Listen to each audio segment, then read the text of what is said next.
Sometimes it seems like people are so invested in what's happening in virtual spaces that they're missing out on all of the opportunities available, sans screens. What if we made the choice to change our relationship with devices? What if we unplugged to reconnect?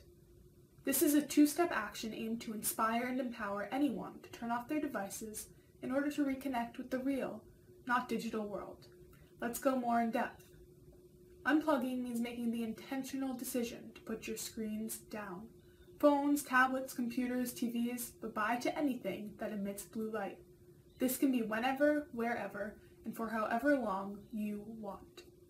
Once you've made the leap and unplugged, it's time to reconnect. With what, you might ask? Here are a few thoughts.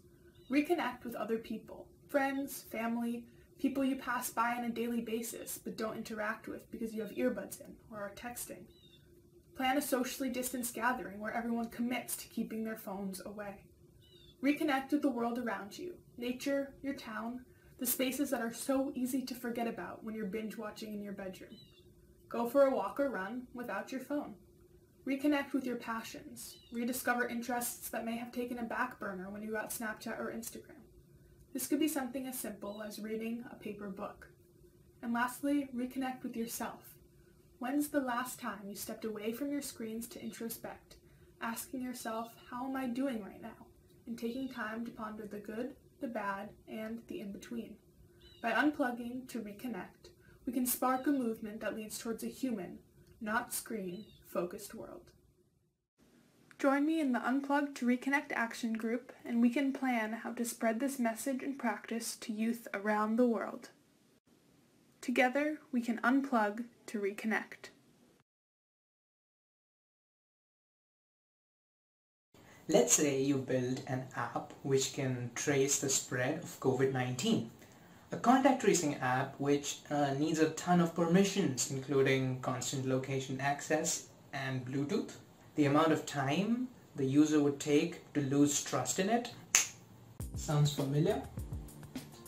The tech industry has a long history of data abuses, and we've felt deceived by these companies who have tried to use their technical details to hide their capabilities. We, as developers, are required to keep up engagement rates on our apps to drive more profit. We need to put in all sorts of attention-grabbing facets to ensure that the user almost has to consider twice before leaving the window. Not anymore. In the next 90 days, I propose to come up with 49 techniques to make our applications more ethical. For instance, how do you not chase user engagement yet manage to keep up profit margins? How do you ensure the data you collect is safe for users to trust you? How can your team innovate while integrating ethical principles from the early stages of a new project? What criteria should you adopt to protect the user without hampering the innovative process? That's a lot of questions, difficult ones, but with your support, I'm confident we'll figure it out. Join me on buildethical.tech, where we'll engage in doing tech the right way, the way which ensures that all of us get to survive this digital revolution. Remember, 90 days, 49 techniques, beginning today.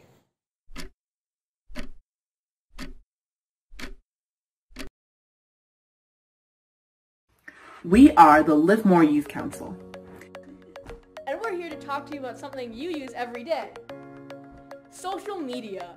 Social media platforms can be an awesome way to connect with friends and family.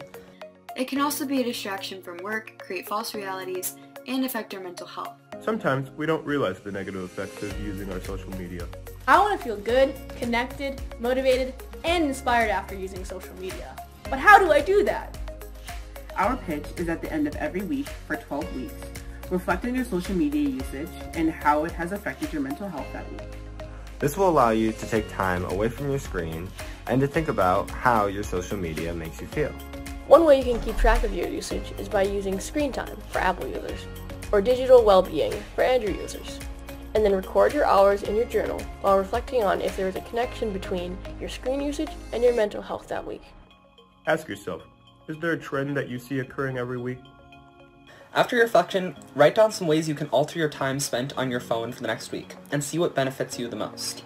As screenagers ourselves, we understand the difficulty of following a routine when you're busy all the time. So don't worry if you happen to miss a week.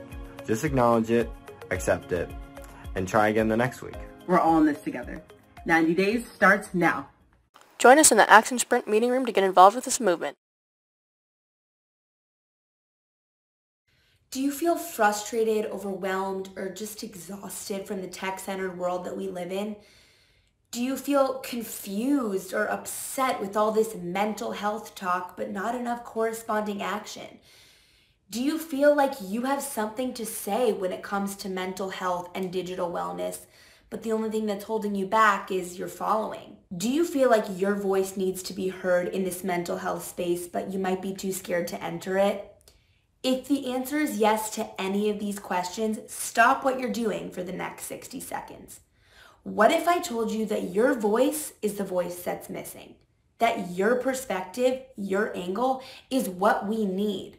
That you can have an influence regardless of whether you have 20 followers or 20,000? LookUp is partnering with Ariana Huffington's Thrive Global to help give you the money and the resources to be able to do this. I'm a junior at USC studying journalism and the business of entertainment industry. I knew that whatever we were doing about mental health and wellness wasn't enough. So I used my voice to contribute to that conversation.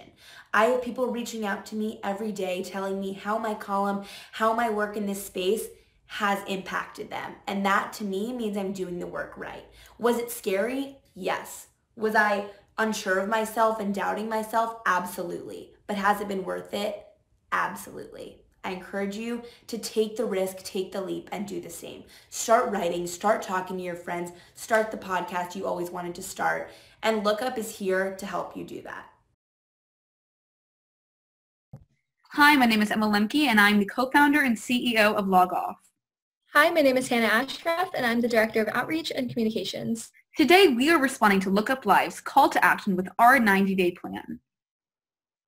First, we have to address what the problem is. Statistically, social media has a huge negative impact on teenage mental health, including increases in online harassment, depression, anxiety, and stress levels. We have two main sources of inspiration. First was Tristan Harris's comment at the Wisdom 2.0 Q&A. He mentioned that all it took were 7 people to tell 7 other people in order to push a movement forward. And we think that that conversation between friends and family is what is going to help solve this issue.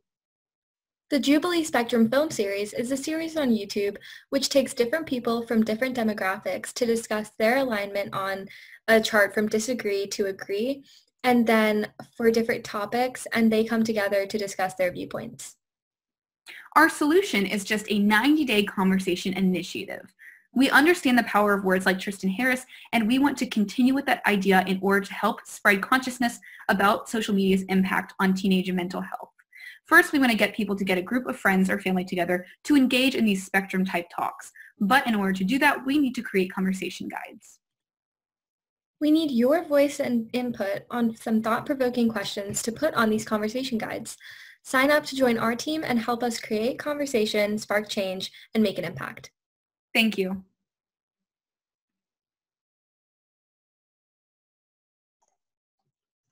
Hey everyone, for those of you who are unfamiliar with Whova, here's a quick walkthrough on how to get to the Action Group meetup rooms. Simply go to the Community tab, find the Meetups and Virtual Meets section, and then you can join any of the action groups that appeal to you.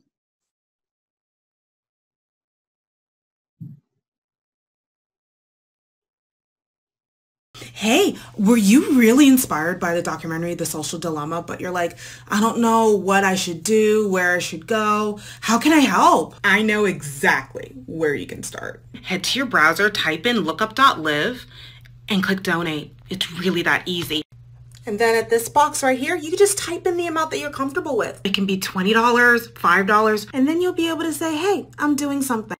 And you'll be supporting an org that listens to your voice. So donate!